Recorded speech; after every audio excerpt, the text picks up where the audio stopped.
అంటే రాజు మీద హక్కులు వదిలేసుకున్నట్టు అనుకోవచ్చా? లేదు కేసు బలహీనపడుతుందిగా. లేదు ఎవరో అంటే ఒక నీకు న్యాయం న్యాయం చేయాలంటే. ఆ రకంగా న్యాయం కాదు సార్. ఇతను నా పేరు చెడగొట్టాడు, నన్ను చెడ్డదాన్ని చేసి రాజుని నన్ను విడిపోవడానికి కారణం అయ్యి ఉంటే ఒకవేళ ఇతను ఓకే. ఇతనే నన్ను రాజుని కలపాలి. అవును. ఓహో! అలా వచ్చారా? Okay, right. ఎవరో ఒకరు పెళ్లి చేసుకోవాలంటున్నారేమో కాదు కాదు అనుకున్నా కాదు నేను. కాదు. ఒకవేళ రాజు నన్ను ఇంకా కలపకుండా వెళ్ళిపోతే, నన్ను యాక్సెప్ట్ చేయకపోతే, నన్ను ఏలుకోకపోతే మరి నన్ను ఎవరు చేసుకుంటారు? ఓకే. చెడగొట్టిన నువ్వే చేసుకో. సో అచ్చా, చచ్చినట్టు వీడు వచ్చి మస్తాన్ సాయి. కలుపుతాడు, ఓకే, మస్తాన్ సాయి ఓకే. వచ్చి. అదొక స్ట్రాటజీ ఫాలో అవుతున్నా అంతే, మరి అవుతుందో లేదో కూడా నాకు తెలియదు. అయ్యో, మీరు మీరు నిజంగా అమాయకురాలా? సార్ చెడ్డ అమ్మాయి ఏం అర్థం కావట్లేదు నాకు. సార్ చెడ్డ అమ్మాయి అయితే కాదు సార్, క్రిమినల్ అయితే మిమ్మల్ని కాదు. కలిసేంత వరకు నాకు పర్సెప్షన్ వేరే ఉంది. అమ్మాయి అమ్మాయి ఎంత క్రిమినల్ అనే ఆలోచనలో అమ్మ ఉన్నాను. బాబోయ్. ఇప్పుడు చూస్తే చాలా బోలాలాగా అమాయకురాల్లాగా అనిపిస్తుంది. ఏది లేదు నిజమో సార్, రాజు తెలియట్లేదు. వెనక్కి రావాలి. ఒకవేళ అతనికి వెళ్ళిపోవాలని ఉద్దేశం ఉంటే మంచిగా క్లోజర్ ఇచ్చి వెళ్ళిపోతే వదిలేసేదాన్ని సార్. ఆ ట్రిగ్గర్ పాయింట్ ఏది అసలు? మీరు మీడియాకు రావాల్సిన ట్రిగ్గర్ పాయింట్ ఎక్కడ వచ్చింది అసలు? మహాన్ బౌరాలు ఆర్టీవీ పెట్రిషియా. ఆర్టీవీ పెట్రిషియా ఆమెనే. అండ్ యూనిత్ రెడ్డి మస్తాన్ కేసు పెడితే వెనక్కి వస్తాడు అన్నాడు సార్. అచ్చా అచ్చా అచ్చా, ఓకే. వీళ్ళు చెప్పారు రాస్తారు నాది బిగ్ ప్లాన్స్ నేను వదిలించుకోవడానికి అని చెప్పాడు. సో భయపడ్డాను నేను, వదిలేసాడేమో అనుకున్నాను. ఓకే. కేసు పెడితే వస్తాడు అనుకున్నాను. మొత్తం రివర్స్ అయింది సార్. రివర్స్ గా రచ్చ రబ్బోలా అయింది. మొత్తం ప్లాన్ ప్రకారమే సార్. అందుకే చూడండి వాళ్ళే ఒకటయ్యారు మంచిగా. No problem sir. రైట్. అంటే అడల్టరీది తీసి నాకేమన్నా వేసినా సరే మరి వాళ్ళు 10 చేశారు సార్, నేను ఒక్కటే చేశా. ఓకే. సో ఆ పరంగా చూసినా మరి నేను విక్టిమ్ని అవుతాను, నన్ను క్షమించమనే కోరుతాను, నేను ఒప్పుకుంటాను నేను తప్పని. ఏ విషయంలో? ఇది ఎగ్జాంపుల్ రేషియో. Okay okay. ఇప్పుడు మీ వీడియోలు బయటకు వచ్చినాయి తాజాగా అంటున్నారు. అవన్నీ కూడా పాతవే సార్. ఇప్పుడు నేను డ్రగ్ చేస్తే సంబంధం లేని ఈ వ్యక్తితో నేను చేశాను అనుకోండి, అదే ఎవిడెన్స్ బయటకు వచ్చింది అనుకోండి, నాకు ప్రాబ్లం. నేను మస్తాన్ వాళ్ళ ఇంట్లో మస్తాన్తో ఉన్నప్పుడు ఏదైనా అది పట్టుకున్నప్పుడు, ఇప్పుడు నేను ఆ బాటిల్ పట్టుకున్నాను అందులో డ్రగ్ ఉంది అన్నది ఎగ్జాంపుల్ ఉంది అనుకోండి, అది ఎక్కడున్నాను ఎవరితో ఉన్నాను కూడా మ్యాటర్స్ అవుతాయి కదా. సో మస్తాన్ వాడి కేసు అప్పుడు డైల్యూట్ చేసుకోవడానికి, కేసు కొట్టేయించడానికి, నన్ను బెదిరించడానికి, అవి ఎవిడెన్సెస్ గా పెట్టడానికి మస్తాన్తో ఉన్నది ఉంటదేమో, నావి ఇంకా వేరే వాళ్ళకి సంబంధించి వేరే వాళ్ళతో ఉండవు. అది కూడా ఇప్పుడు 1 year ఎగోది తీసుకొచ్చి ఆల్రెడీ నేను కేసు మొన్న జాన్లో వెళ్ళేసి వచ్చాను. నేను వెళ్ళేసి వచ్చిన దానికి ముందు ఎవిడెన్స్ ఏదో తీసుకొచ్చి ఇప్పుడు నన్ను ఇంకా బ్యాడ్ చేస్తే అది నాకేం ఫరక్ అయితే పడదు సార్. బట్ జనాల్లో మోరల్ గా దెబ్బతీస్తుంది. జైలుకి వెళ్ళే ముందు మస్తాన్ అన్ని రిలీజ్ చేసి వెళ్ళిపోయాడా? వీడియోలన్నీ ఇచ్చేసి వెళ్ళిపోయాడా? ఎప్పుడో సార్, ఎప్పటి నుంచో జరుగుతుంది అంతా. వెళ్ళక ముందు నుంచే మంచిగా ఇచ్చేసి, అందుకే మనం టీవీ, కరాటే కళ్యాణి, ప్రీతి, ఉదయ్, శేఖర్ భాష, విజ్ఞాన్ దాసరి అంతా చైన్ నడుస్తుంది సార్. అవునా? Okay okay okay, right. అంటే నాకు అర్థం కావట్లా. అంటే ఏదున్నా నన్ను కొంచెం బయటపడాలి సార్. అందరూ కలిసి ఒక మనిషి మీద పడడం కరెక్ట్ కాదు. ఓకే. అదొకటే. ఇంతమందిని ఎదుర్కొంటున్నారా మీరు?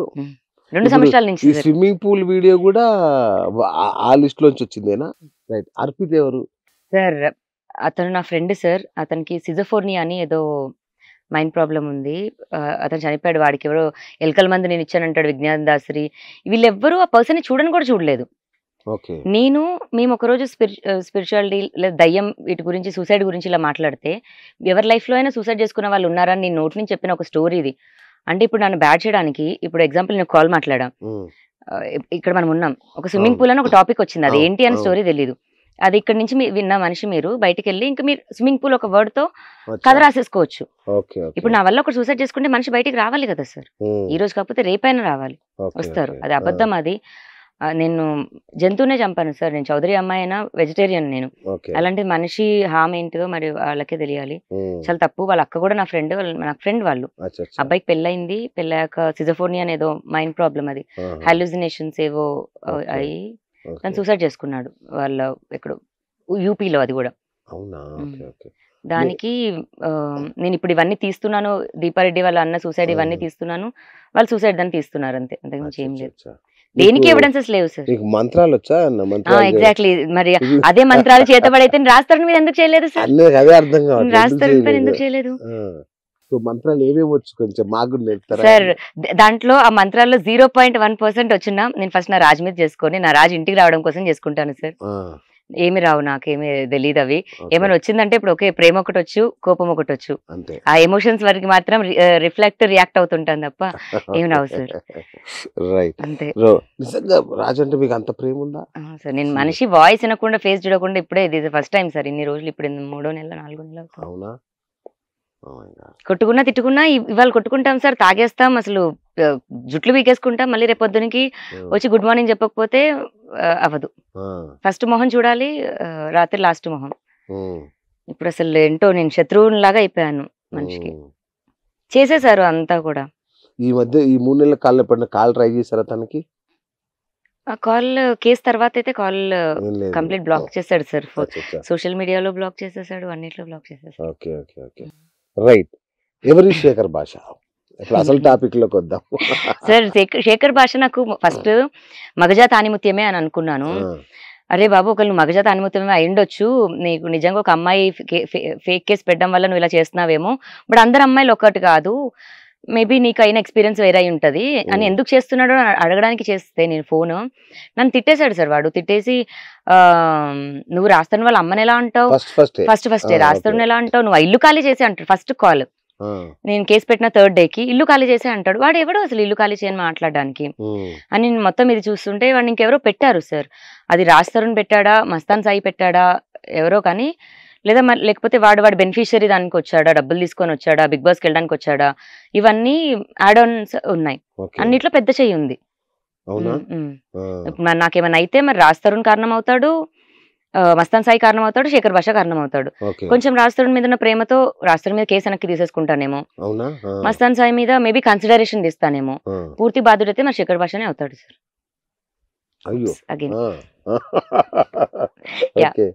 రైట్. అంటే రాజస్థాన్ మీద కేసు వాపస్ తీసుకున్నారా? దేవన్నే పెట్టిన రోజు వెనక్కి ఏడ్చుకుంటూ మళ్ళీ వెళ్ళిపోయాను సార్ తీసేసుకోవడానికి.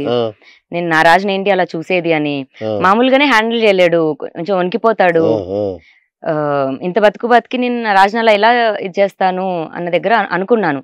కాకపోతే మనోడు వచ్చి నా ఆడియో రికార్డింగ్ ఇచ్చి శేఖర్ భాషతో ఏదైతే పెంట చేశాడో అక్కడ ఒకేసారి నడవని, వీడు కావాలని చేస్తున్నాడు, సో నన్ను వదిలించుకుందాం అన్న దాంట్లోనే చేస్తున్నాడు అన్న దగ్గర ఇంకా నేను కంటిన్యూ చేశాను. ఇఫ్ నాట్ ఇవేం లేకపోతే నెక్స్ట్ డే కేసు ఉండేది కాదు సార్. సార్ ఇప్పుడు మగాళ్ళు ఎఫ్ఐఆర్ పెడితే ఎఫ్ఐఆర్ కాపీ కేసు కోసం వెళ్తే ఎఫ్ఐఆర్ కాపీ తీసుకోరు అన్నాడు. మరి మొన్న తిరిగాడు లాయర్ని తీసుకొని వెళ్ళాడు, ఎఫ్ఐఆర్ కాపీ అయితే అయింది. మరి ఈయన మగాడు కాదన్నట్టేనా? ఎఫ్ఐఆర్ కాపీ మొగాడు కాదని రాజస్థాన్ మొగాడు కాదని ఒక వీడియో, అది మా ఫ్రెండ్ కాదు సార్, మూవీ ప్రమోషన్ కంట. నా మొగుడు మగాడే సార్, నాకు ప్రెగ్నెన్సీ వచ్చింది, మరి మగాడు ఎందుకు కాకుండా పోతాడు? మరి మేబీ కాదేమో, ఈ మధ్య అందుకు అయ్యాడేమో, అందుకే నాకు దూరంగా ఉంటున్నాడేమో. లేకపోతే మాల్వి మల్హోత్రా ఆపరేషన్ చేయించుకొని అబ్బాయిగా అయిందేమో, లేకపోతే శేఖర్ భాష గాడు హోమోసెక్షువల్ అంట, అందుకే వాళ్ళ వైఫ్ ప్రెగ్నెంట్ ఎలా అయిందని అడిగాను.